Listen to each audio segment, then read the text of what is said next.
Hi, everyone. Welcome to our debate on ABA versus PBIS. For the affirmative side, we have myself, Gianna, as the stater, Cynthia as the prover. Cynthia also will be the attacker. For the opposition side, we have Ashley as the stater, Reagan as the prover, and Ariana as the attacker. And I will also be moderating the debate. Before we start out our debate, I would like to give a summary of the debate topic. Positive behavioral interventions and supports, or PBIS, is a term that refers to using positive behavioral interventions and systems to achieve behavior changes within the school. The primary goal of PBIS is to reduce problem behaviors within schools that lead to office discipline referrals and suspensions, and increase positive behaviors such as staying on task, being respectful to others, etc. It is not a new theory of behavior, but rather it is based upon behaviorally based systems such as ABA. It could be applied school-wide, classroom-wide, or with individualized students.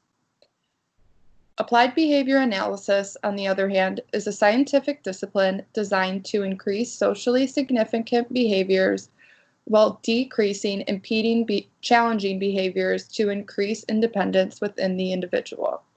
It is primarily used within the autism spectrum disorder population, but it has also been very successful in a variety of other settings, such as rehabilitation of brain injury, industrial safety, substance abuse, etc.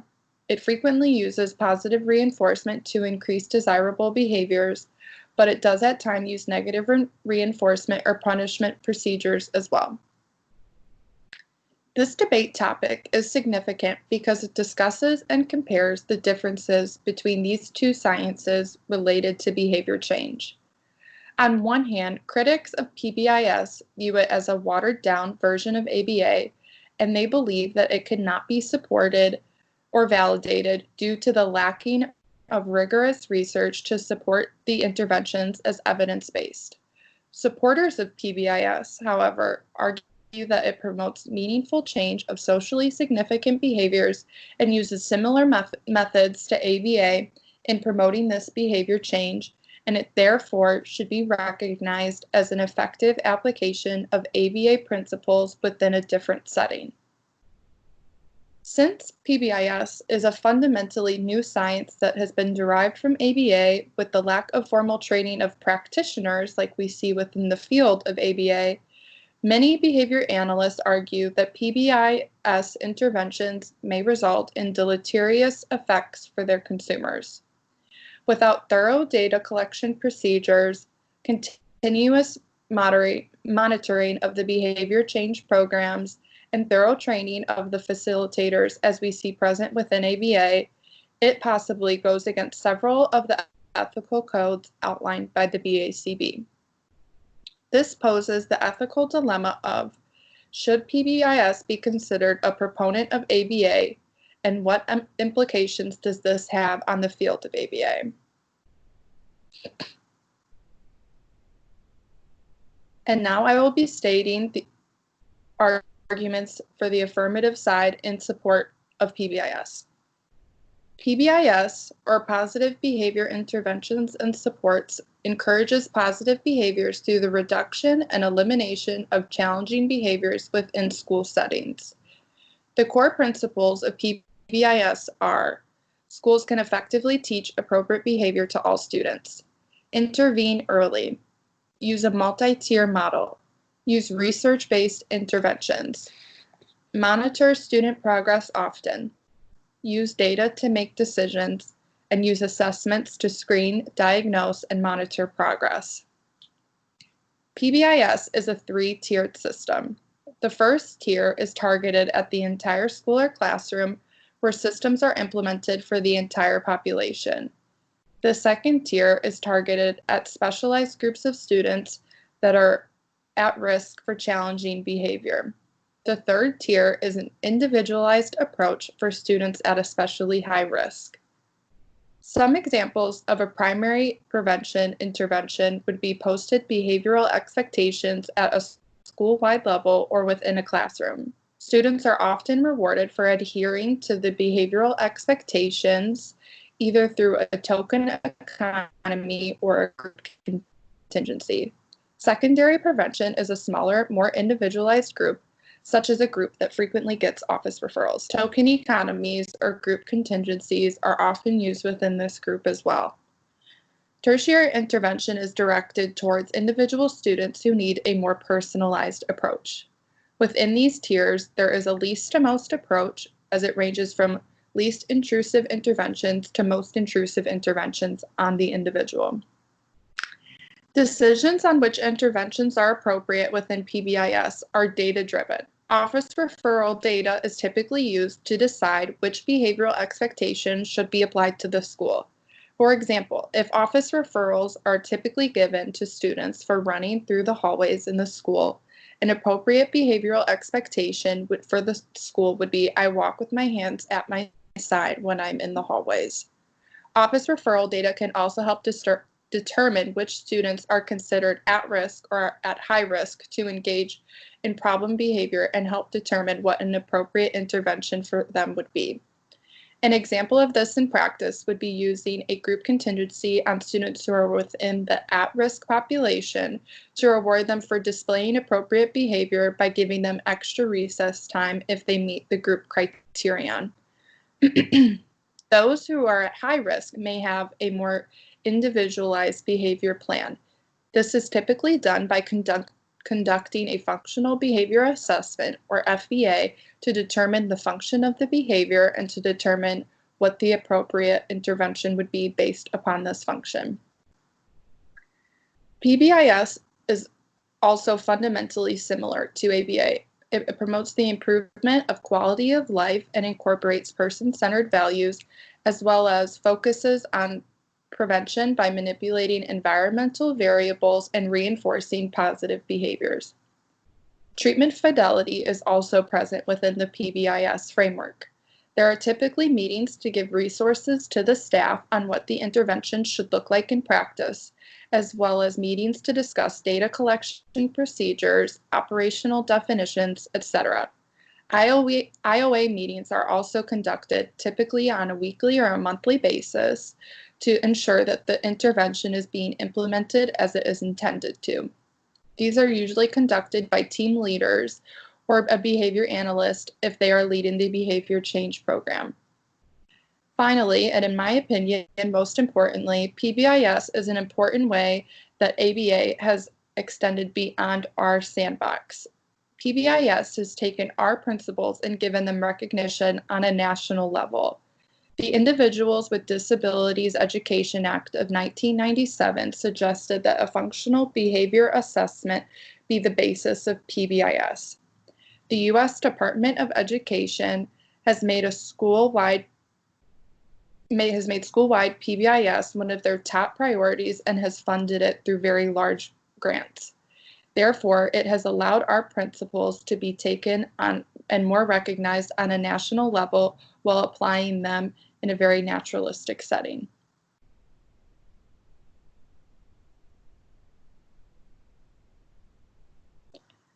To help further your understanding of what PBIS looks like, I have created a hypothetical scenario to share with you. A school struggles with behavior in the hallways. Students frequently run on each side of the hallway, causing traffic and sometimes even injuries. Teachers have temporarily lost students on more than one occasion. The volume level gets so loud within the hallways that the school staff and teachers cannot even get the students' attention to give them proper direction. Students are frequently getting office referrals for running in the hallways or screaming. The school cannot afford to hire additional support staff, so they instead decide to implement PBIS. They post behavioral expectations, such as what you see on the left side of the screen, that say things like follow adult directions, remain quiet, stay to the right side of the hallway, walk facing forward in a straight line and keep hands and feet to themselves. To encourage this behavior, teachers hand out tokens when they see students exhibiting this appropriate behavior. The students can redeem the tokens for a pizza party, extra recess, no homework, etc.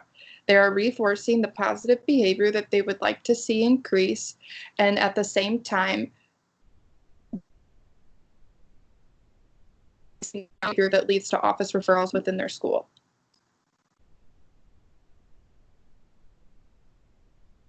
And now for the opposition side, Ashley will be stating her points.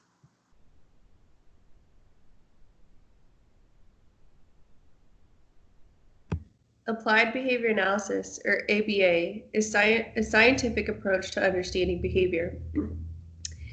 ABA teaches communication and language skills, social skills, self-care, play and leisure skills, gross and fine motor skills, and learning skills through natural environment training, or NET training, discrete trial training, DDT, token boards, least to most prompting, and positive reinforcement. ABA uses research literature to design their program interventions, where PBIS interventions have been evaluated with non-rigorous design such as anecdotal observations. Johnson et al., 2006. PBIS will focus on culture values around to help design their program interventions. Bear, Risley, and Wolf wrote out 7 dimensions of ABA that must be followed. These 7 dimensions are generality, it must be effective, technological, applied, conceptuality, systematic, analytic, and behavioral. This goes against the 7 dimensions of ABA. The dimensions listed by Bear, Risley, and Wolf clearly state that analytic decisions are data-based. This is the first big difference between ABA and PBIS. Individuals providing ABA therapy go through training to be able to provide services. BCBAs go through higher education training, take and pass a board-certified exam, and are required to get continued education credits. Registered behavior technicians, or RBTs, are required to go through 40 hours of training and to be supervised by a BCBA. Individuals who are implementing PBIS have not gone through this training, and therefore that can lead to inadequate services. This can also lead to ineffective data and collection procedures. Data collection and intervention implementation therefore cannot be validated and cannot create socially significant conclusion. Another aspect of the 7 dimensions of ABA is that of skills being able to be generalized into other environments other than the ones that they were taught in. Studies show that skills taught during PBIS struggle to be able to be repeated or generalized in other environments. Bear, Risley, and Wolf state that if it does not follow the 7 dimensions, all 7 of them, then it cannot be considered ABA.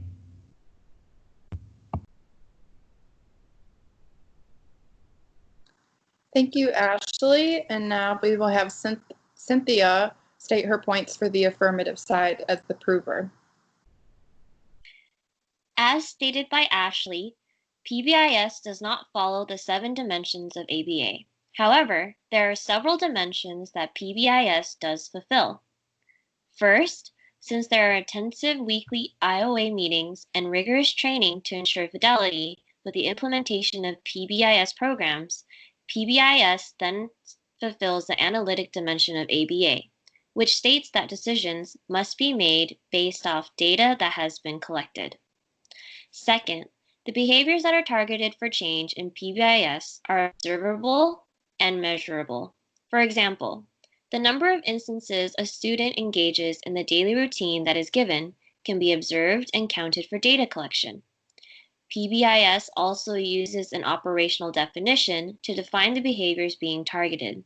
Thus, this aspect of PBIS can fulfill the behavioral dimension in ABA as well. The last dimension of ABA that PBIS fulfills is the affective dimension, which states that goals should reflect and be relevant to the client and the culture of their community. But just as important, the interventions being used must be effective. As stated by Gianna in her earlier argument, PBIS follows a three-tiered system. And as we approach the higher tiers, we are conducting more individualized and specialized behavior change plans for particular students. These behavior change plans are catered to the specific needs of the student, and thus targeted behaviors are relevant, and implementation should then be effective. Behavior analysis has expanded from traditional operant research into what it is today. But many researchers argue that we have failed as a field to convince the general public of the utility of our science, according to Normand in 2014. PBIS allows ABA principles to extend out into different environments, which demonstrates social validity and generality. Doing so allows our scientific discipline to be more readily accepted by other disciplines, which is something ABA has long struggled with. As demonstrated to the graph on the right, publications in regards to PBIS have increased over the years from 1990 to 2002. According to Locus in 2015, PBIS utilizes a least to most progressively intensive and individualized three-tier approach to system-wide change.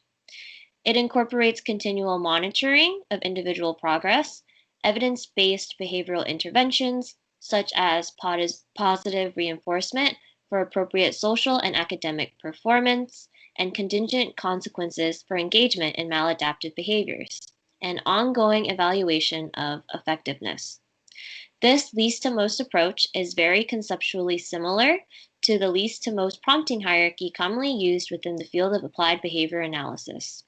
This is an example of using least restrictive methods first, which supports the ethical code provided by the BACB.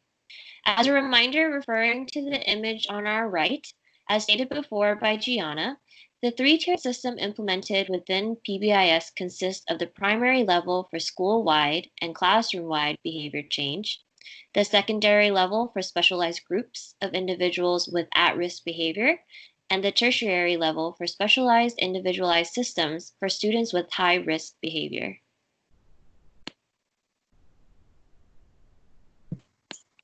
Thank you, Cynthia. And now Reagan will be presenting her points for the opposition side. PBIS has adopted several techniques from ABA, such as most to least prompting and positive reinforcement. In order for analysts to see that the PBIS interventions are directly impacting the targeted behaviors, they would need to conduct a component analysis to determine that the ABA elements are not the only contributing factors creating desired behavior change. Overall, the non-behavioral PBIS package is not empirically validated. Only the ABA elements are supported by rigorous single-subject research designs as effective interventions. Most of the research conducted to study the effects of PBIS are non-existent or anecdotal. Ultimately, there is no way to tell which PBIS elements of the package are accruing positive outcomes as expressed by authors in support of PBIS. As previously mentioned, many individuals involved in PBIS have little to no knowledge of the principles of ABA. They are taught strategies such as reinforcement and prompting, but not why we implement these measures. Per the BACB code, behavior analysts are trained, supervised, and expected to fully understand all the many aspects of ABA. In fact, agreeing to provide services in which they are not certified or qualified would be considered unethical per Code 102 and could negatively impact client well-being. Additionally, agreeing to provide services that are not based on science and behavior analysis is unethical per the BACB Code 101. Concerns for client well-being are further raised when considering how successful PBIS is in supporting students' mental health across tiers. The socio-cultural values and interests within the PBIS model are open for discussion according to Johnston et al. 2006. The nature of a top-down systemic approach puts teachers' and administrators' values above the students'. Aside from promoting respectfulness, safety, and responsibility, administrators also select behaviors to coincide with the broader culture of the school, which may or may not necessarily represent the culture of the diverse student body. By deciding a broad culture of the school, which may not align with the values of minority students, the PBIS model does not suggest a client-focused approach.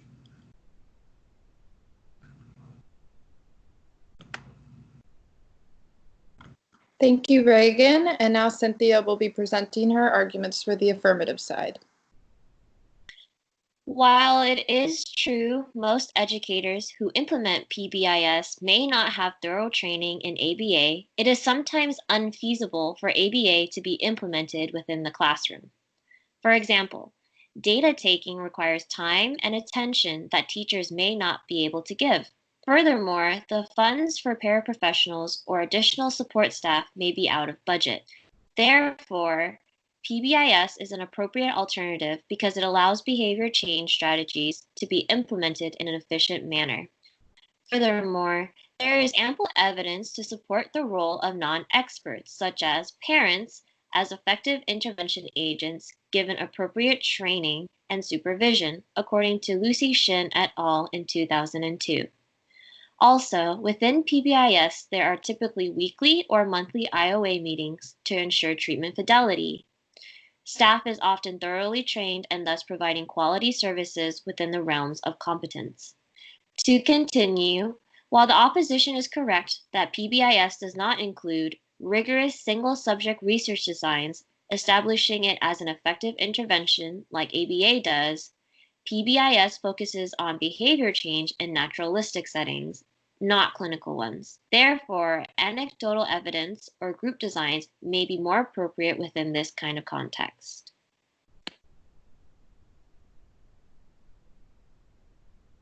Thank you, Cynthia. And now Ariana will be presenting her points for the opposition side as the attacker.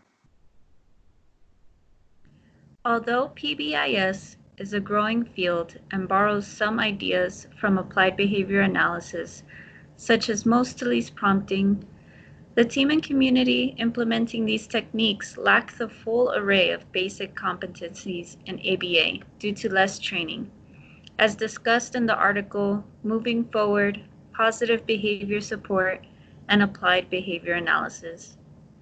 As articulated by the PBIS website, usually one person who is certified in PBIS will lead the team of staff, teachers, and all others involved in the student's team.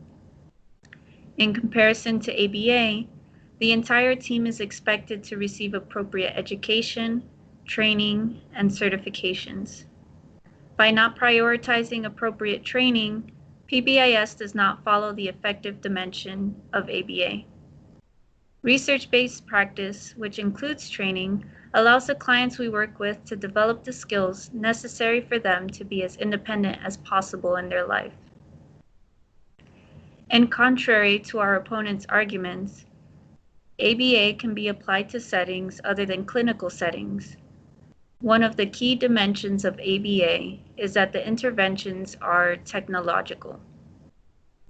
This means that the procedures described in an intervention can be applied by other researchers or clinicians. While ABA is used primarily during in-home or clinical settings, they can be applied to school settings as well. Furthermore, teachers may not have enough time to implement data taking in their classroom. However, incorporating third-party companies that specialize in ABA services to obtain and track data could be beneficial to teachers. When PBIS is incorporated in classrooms, the specialist will serve more as a consultant and will track vague data such as whether a student did not perform the behavior in question. ABA, on the other hand, would be able to provide a team of specialists that would track data and observe the results of intervention. This would ensure the generality and analytic dimensions of ABA. Although it is argued that one of the strengths of PBIS is that parents who are not certified can implement the intervention strategies of PBIS, this creates a larger possibility of error in data collection. The different tiers of PBIS intervention conduct different amounts of treatment fidelity. While Tier 3 conducts treatment fidelity more often, Tier 1 will conduct treatment fidelity about once or twice a month. In a classroom of about 20 students, this leaves a large room for error. Finally, the article on relation between applied behavior analysis and positive behavior support states, PBIS can easily be characterized as a service delivery framework within the broader discipline of applied behavior analysis.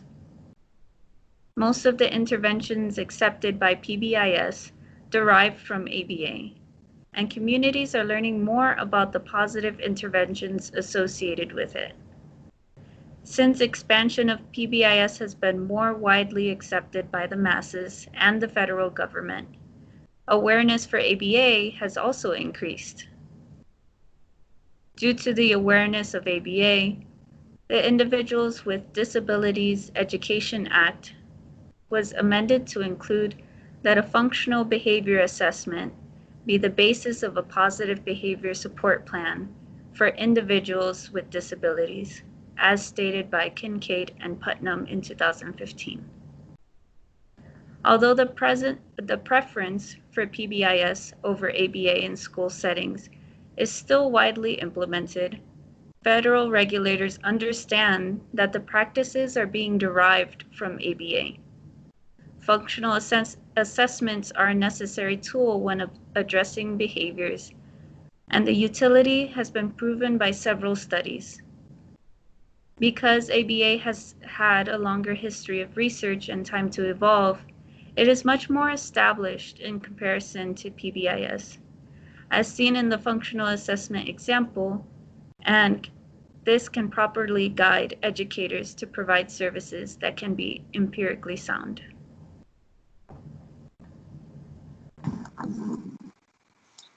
Thank you, Ariana. I will be summarizing our arguments for the affirmative side. In conclusion, PBIS is very fundamentally similar to ABA. While there are some differences, it allows ABA principles to have a broader, more naturalistic application, and it promotes the improvement of socially significant behaviors. As I've stated previously, it promotes the improvement of quality of life and incorporates person-centered values, as well as focusing on prevention by manipulating environmental variables and reinforcing these positive behaviors. That is very similar to what we do within the field of ABA. Furthermore, ABA has struggled for quite some time to show the utility of our science beyond our sandbox and to be widely accepted by other disciplines.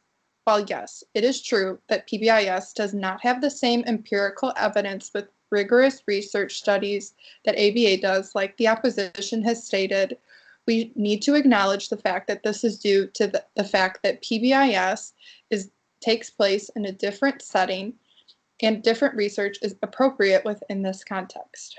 Also, even though administrators who implement PBIS may not be thoroughly trained in ABA like an RBT or BCBA would be, numerous studies have shown that non-experts are effective intervention agents.